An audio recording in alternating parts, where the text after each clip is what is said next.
Hello everyone, I welcome you all to the 16th lecture of Animal Ecology, and in today's lecture we are going to study about the sampling methods. This is going to be the last lecture for this unit of population. So let's begin with the sampling methods. Now there are two types of sampling methods which we are going to study, quadrate method and transect method. Okay. Now before we start studying the methods, let me ask you a question. Why do we need to sample the organisms? आप इस बारे में एक minute के लिए सोचिए, video pause करिए और एक मिनट के लिए सोचिए कि हमको ऑर्गेनिजम्स को सैंपल करने की क्यों ज़रूरत है. ठीक है, आई होप आपने वीडियो पॉज करके इस बारे में सोच लिया है और आपके पास कुछ एटलीस्ट दिमाग में थॉट्स या पॉइंट्स होंगे. लेट्स डिस्कस जो मैं सोच रही हूँ वो और आपके थॉट्स मैच करते हैं या नहीं. सबसे पहली चीज़, हम यहाँ कौन से यूनिट के अंदर ये सब पढ़ रहे हैं? हम ये पॉपुलेशन यूनिट के अंदर पढ़ रहे हैं. तो जब हमको एक्चुअल में किसी भी ऑर्गेनिज्म के बारे में पढ़ना रहता है, उसके पॉपुलेशन के बारे में पढ़ना रहता है, तो उसके पॉपुलेशन के इंडिविजुअल्स को निकाल के उसके पॉपुलेशन में से या सैंपल करके या उनके ओरिजिनल हैबिटेट में उनको काउंट करके हमको देखना, उनको सैंपल आउट करना ज़रूरी है. क्यों ज़रूरी है? क्योंकि उसके बिना हमको पता नहीं चलेगा कि पॉपुलेशन की साइज़ क्या है नेचुरल कंडीशंस में, कैसे हैबिटेट में हमको ऑर्गेनिजम्स मिलते हैं, उनमें क्या वेरिएशंस हमको दिखते हैं, क्या उनसे कोई कोरिलेटेड या सिमिलर स्पीशीज़ और उनके साथ में एग्जिस्ट करती है. ऐसे बहुत सारे क्वेश्चंस जो हैं वो पॉपुलेशन डाइवर्सिटी के बारे में, पॉपुलेशन डायनामिक्स के बारे में, जो हमको इन चीज़ों के बारे में हमको तब तक पता नहीं चलेंगे जब तक वो पॉपुलेशन को हम सैंपल नहीं करते हैं. इनफैक्ट हम जो पॉपुलेशन डाइवर्सिटी, जो सबसे पहला कैरेक्टरिस्टिक्स हमने देखा था, उसमें हम बोल रहे थे number of individuals in a habitat, number of individuals in a population, number of individuals in a locality. तो ये नंबर ऑफ इंडिविजुअल्स हमको पता कैसे चलेगा कि कितने? अगर मैं बोलूँ फॉर एग्जांपल कि आपके कॉलेज के एरिया में कितने एंट्स हैं, you have to tell me. तो वो एंट्स को आपको काउंट तो करना पड़ेगा, सैंपल आउट तो करना पड़ेगा. उसके बिना आप क्या मुझे बता सकते हो, एक फिगर दे सकोगे, एक नंबर बता सकोगे कि बोलोगे कि इतने एंट्स प्रेजेंट है? नहीं. You can not study further anything about the population unless you sample out. So I am answering the question, why do we need to sample the organisms? To study them. To have a population study, we need to sample the organism. So let's see, there are different types of, हमने देखा था 4 different types उसमें हमने पढ़े थे, और भी थे types, but हम यहाँ पे आपके सिलेबस में quadrate और transect method specifically बताया हुआ है, वो हम पढ़ेंगे. तो first one, that is quadrate method we are going to study. Okay, now plant ecologist R. Pound and F. E. Clements developed a systematic use of quadrate. ठीक है, what is a quadrate? उन्होंने क्या किया था? Systematic use of quadrat को apply किया था population ecology पढ़ने में. ठीक है, अब क्वाड्रेट क्या होता है? Quadrat is traditionally a square. ठीक है, क्वाड्रेट यह क्या है? ट्रेडिशनली एक स्क्वायर है which is used in ecology. It is also used in geography.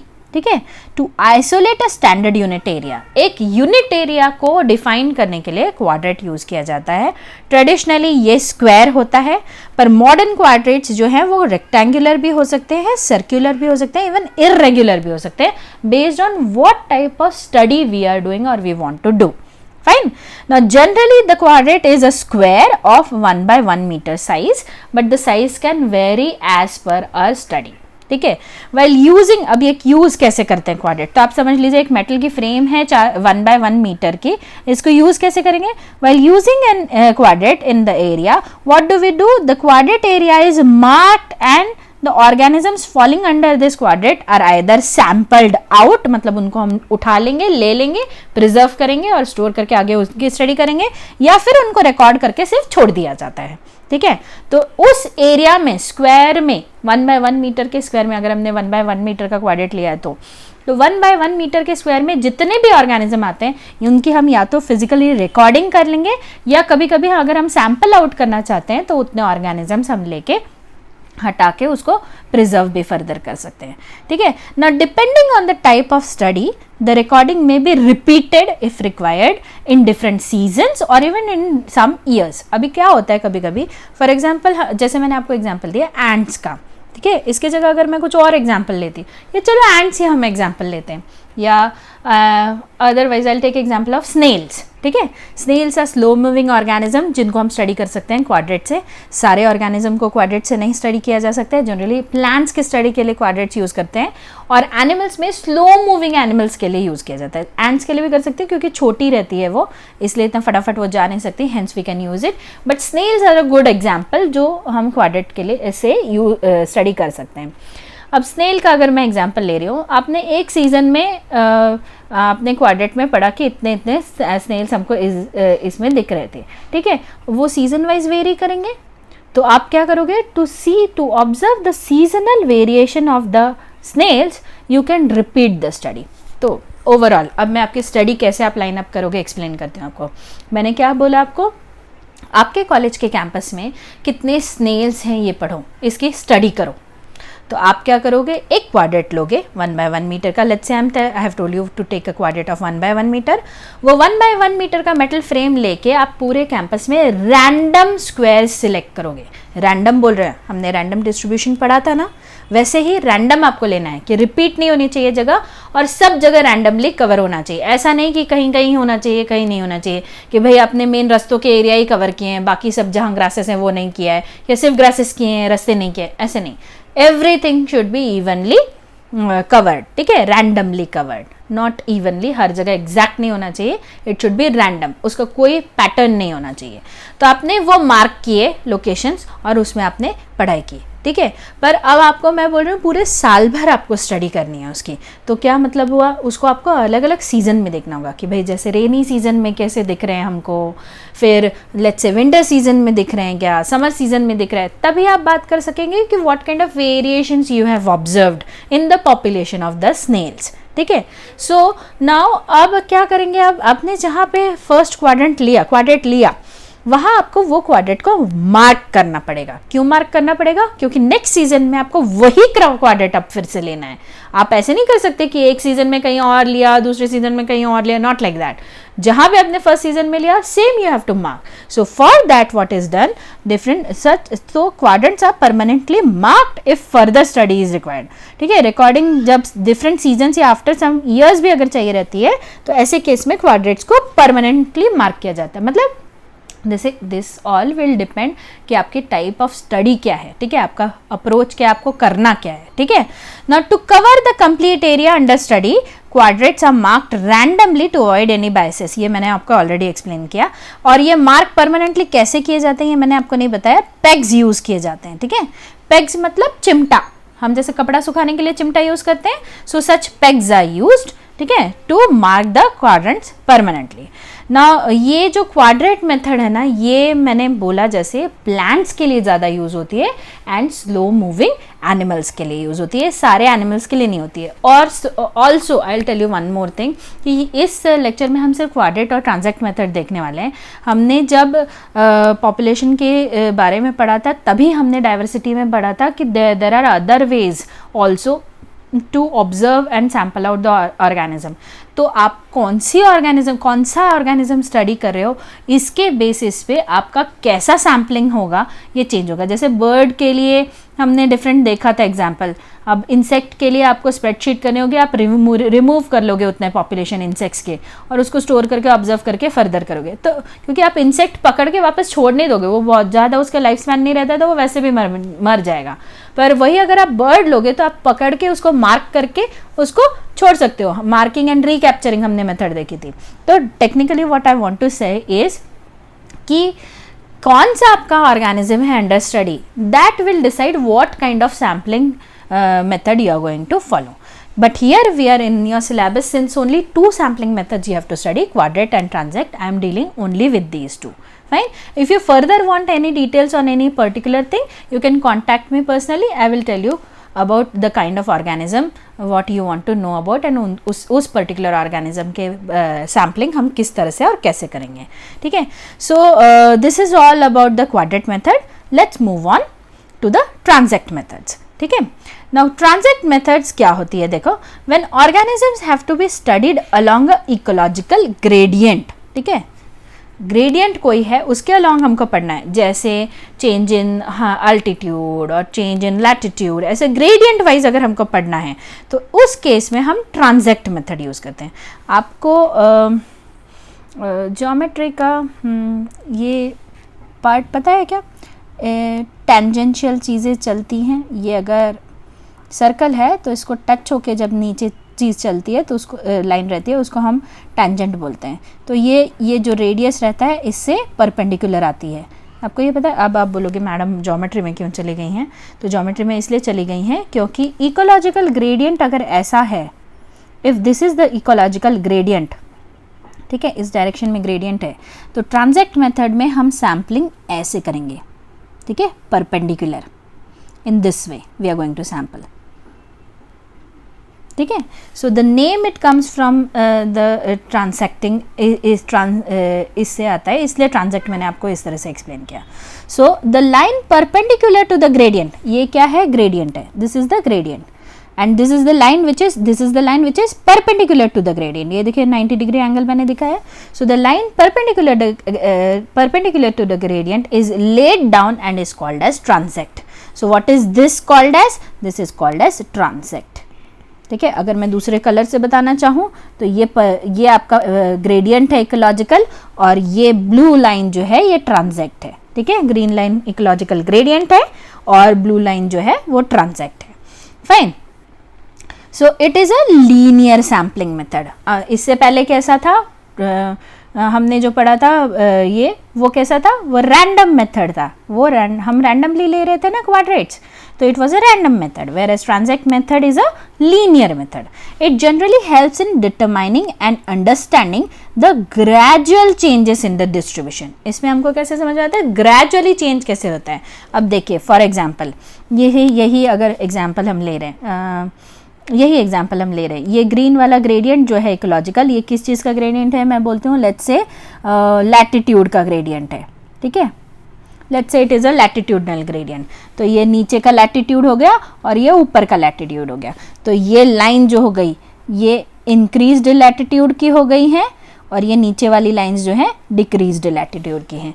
तो यहाँ पे दिखने वाला ऑर्गेनिज्म, यहाँ पे दिखने वाला ऑर्गेनिज्म, यहाँ पे दिखने वाला ऑर्गेनिज्म और यहाँ पे दिखने वाले ऑर्गेनिज्म, तीनों लाइन के मैं बात कर रही हूँ, ये वेरी करेंगे और इनमें ना धीरे धीरे वेरिएशन दिखेगा। जैसे एक एग्जाम्पल मैं देती हूँ, I had read a paper which was defining the latitudinal gradation in the color changes of moths, ठीक है। मॉथ जो हैं ऑर्गेनिजम्स, उनके विंग्स, आपने बटरफ्लाइज एंड मॉथ्स देखा होगा, उनके बहुत ब्यूटीफुली कलर्ड विंग्स रहते हैं, राइट, ठीक है। उनके विंग्स के जो पैटर्न्स रहते हैं उस पे से हम उनकी स्पीशीज़ आइडेंटिफाई करते हैं।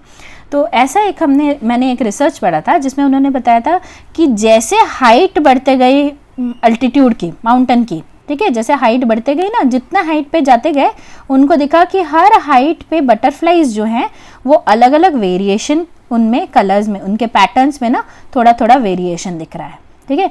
Although I had not included this image और photo in this video, if you want to see just comment it in the discussion part और कमेंट सेक्शन, मैं आपको उसका फोटो या इमेज पोस्ट करूँगी फिर इस पे, ठीक है। So you can tell me, okay, sorry, you can see, you can tell me if you want to see. I will post the photos for this particular what I had read the paper.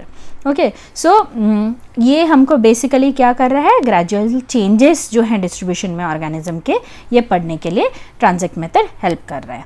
चलिए अभी आगे देखते हैं। Transact method दो तरीके के होते हैं, एक तो लाइन ट्रांजैक्ट होता है, दूसरा बेल्ट ट्रांजैक्ट होता है। तो दोनों एक एक करके देखते हैं। Let's see.